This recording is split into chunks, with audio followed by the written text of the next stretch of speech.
Complete Edu. It's all about learning.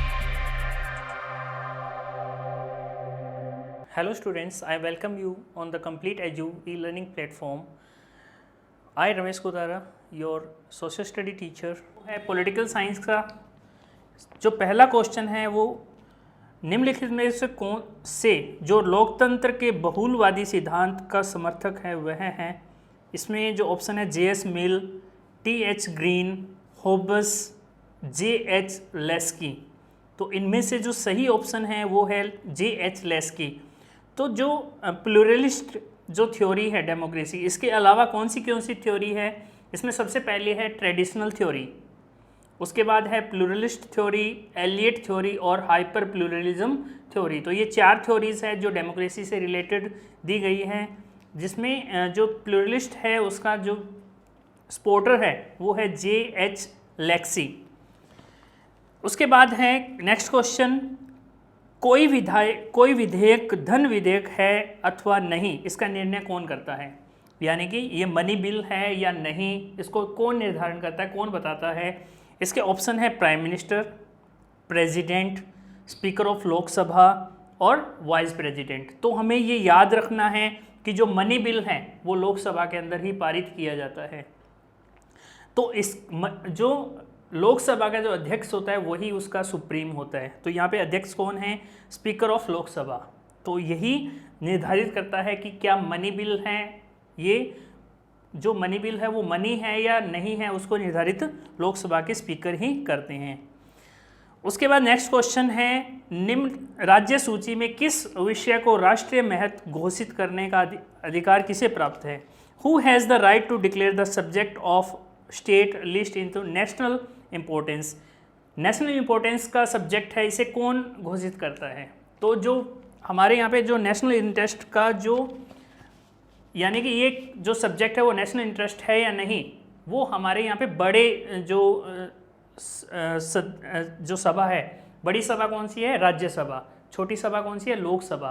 तो इसमें ये जो निर्धारित करता है वो करता है राज्यसभा।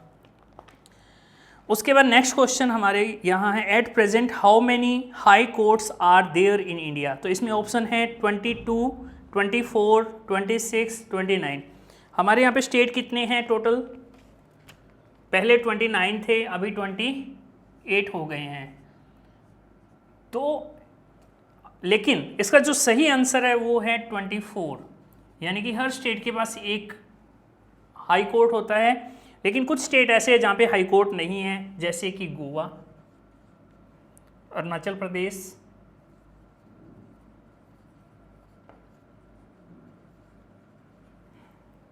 मिजोरम एंड नागालैंड। तो हमारे ये जो स्टेट है इनके अंदर हाई कोर्ट नहीं है। तो हमारे कितने हाई कोर्ट है टोटल? 24। उसके बाद हमारे पास नेक्स्ट क्वेश्चन आता है, निम्नलिखित में से किस राज्य सरकार में जो सम्मिलित है वो है? कौन से राज्यसभा के अंदर राज्य सरकार के अंदर सम्मिलित हैं, इंक्लूडेड करते हैं स्टेट गवर्नमेंट के अंदर? तो हमारे पास ऑप्शन है governor, cabinet chief minister, judiciary executive chief minister, state legislative executive judiciary, state legislative cabinet and governor. तो हमें जो सरकार के अंदर सम्मिलित हैं वो कौन हैं? तो यहाँ पे है राज्य विधानसभा, कार्यपालिका और न्यायपालिका। यानी कि ये तीन जो है कंपोनेंट किसी भी स्टेट को बनाते हैं, तो ये इंपॉर्टेंट है। यानी कि state legislative, executive and judiciary, जो पूरे एक राज्य को या देश को चलाते हैं, ये तीन तत्व होते हैं। तो इसका सही ऑप्शन है state legislature, executive and judiciary. उसके बाद हमारा जो नेक्स्ट क्वेश्चन है, संविधान के किस अनुच्छेद के अंतर्गत प्रत्येक उच्च न्यायालय की अभिलेख न्यायालय के रूप में स्थापित किया है? Under which article of the constitution each higher court has been establish as court of record. तो कोर्ट ऑफ रिकॉर्ड किस आर्टिकल ने निर्धारित किया? इसमें आर्टिकल दिए हैं, article 215, article 216, article 221 and article 222। इसका जो सही ऑप्शन है यानी कि कोर्ट ऑफ रिकॉर्ड जो है वो आर्टिकल 216 16 आर्टिकल है वो क्या कहता है कि ये है court of record. Court of record का मतलब है कि हर जो चीज़ उसके अंदर जो डिसीजन होगा वो रिकॉर्ड के रूप में रहेगा। छोटे वाली जो पालिकाएं हैं, जो न्यायपालिका है, उसके अंदर उसको लागू किया जा सकता है। लेकिन 215 क्या कहता है? आर्टिकल 215 क्या कहता है? ये कहता है central government act as parliament. ये कहता है हाई कोर्ट जो है कोर्ट ऑफ रिकॉर्ड है और उसको कोई कंटेम्प्ट करता है, यानी कि कंटेम्प्ट ऑफ कोर्ट जो है,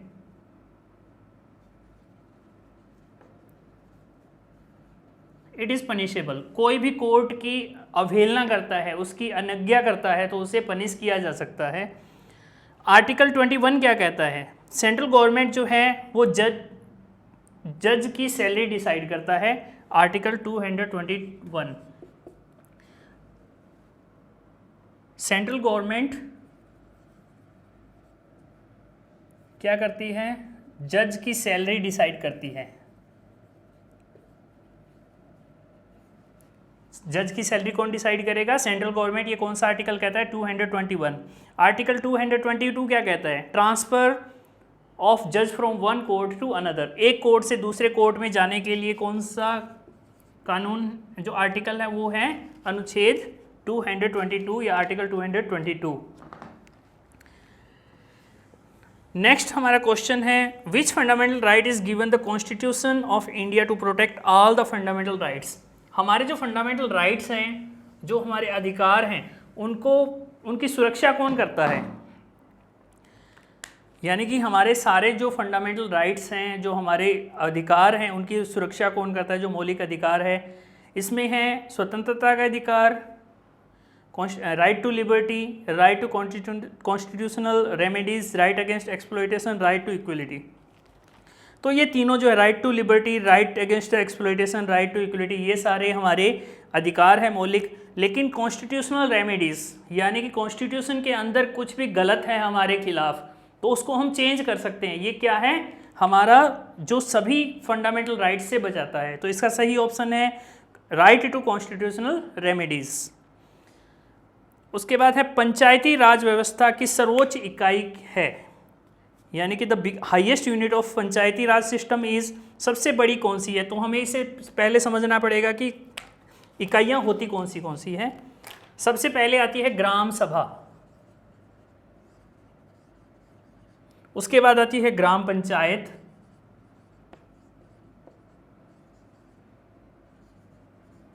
उसके बाद आती है पंचायत समिति, उसके बाद आती है जिला परिषद। तो हमारी सबसे छोटी इकाई है ये और सबसे बड़ी इकाई है ये। ग्राम सभा सबसे छोटी इकाई है और सबसे बड़ी है जिला परिषद। तो हमारा जो सही आंसर है वो है जिला परिषद। उसके बाद हमारा नेक्स्ट जो क्वेश्चन है, भारत में मताधिकार की न्यूनतम आयु वर्ष 18 वर्ष कब लागू की गई? यानी कि जब 18 वर्ष हमारी जो एज है जिससे हम वोट कर सकते हैं वो कब निर्धारित की गई? 1947, 1947, 1955, 1987 और 1989। तो इसमें जो ऑप्शन है 1987, इसको आप सही कर लो क्योंकि ये ऑप्शन यहाँ पर 1987 नहीं 1988 आएगा। इसका जो ये ऑप्शन है गलत दिया हुआ है। इसमें हो सकता है आपको बोनस मार्क मिले हों जब एग्ज़ाम हुआ हो। ये हुआ था 1988 में, यानी कि उससे पहले क्या एज थी? उससे पहले थी 21 ईयर्स, 21 साल के बाद ही वोट देने का अधिकार था। लेकिन 1988 के बाद ये 18 ईयर्स कर दी गई और ये था 61st अमेंडमेंट। 61st यानी कि 61वां जो संविधान संशोधन था उसके अंदर 1988 के अंदर 18 साल हमारी जो है वोट देने का अधिकार हमें दिया गया। नेक्स्ट हमारा क्वेश्चन है गुट निरपेक्ष का आंदोलन को एक आंदोलन का रूप देने में किस भारतीय राजनेता ने महत्वपूर्ण भूमिका निभाई? तो ये जो है, जब कोल्ड वॉर चल रहा था, जब दुनिया दो हिस्सों में बटी हुई थी, दो गुटों में बटी हुई थी, वो समय था जब अमेरिका और यूएसएसआर, सोवियत रशिया आपस में लड़ रहे थे। तो उस समय किसी भी गुट में ना जाना, ये सबसे पहले जो है प्रधानमंत्री पंडित जवाहरलाल नेहरू ने डिसाइड किया था।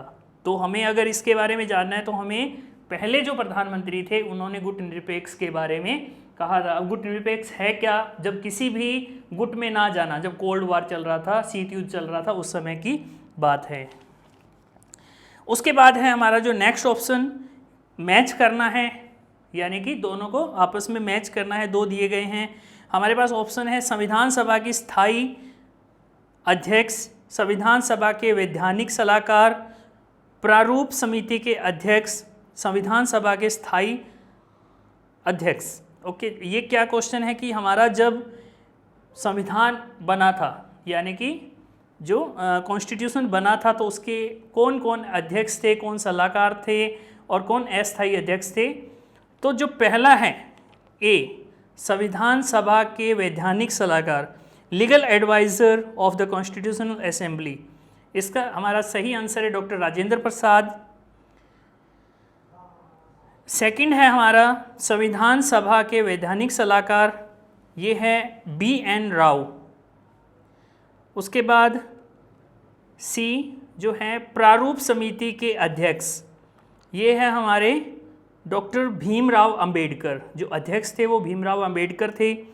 डी है संविधान सभा के अस्थायी अध्यक्ष, तो हमारे पास सच्चिदानंद सिन्हा एक ऑप्शन बचता है। तो ये हमारे जो है वो ऑप्शन होते हैं।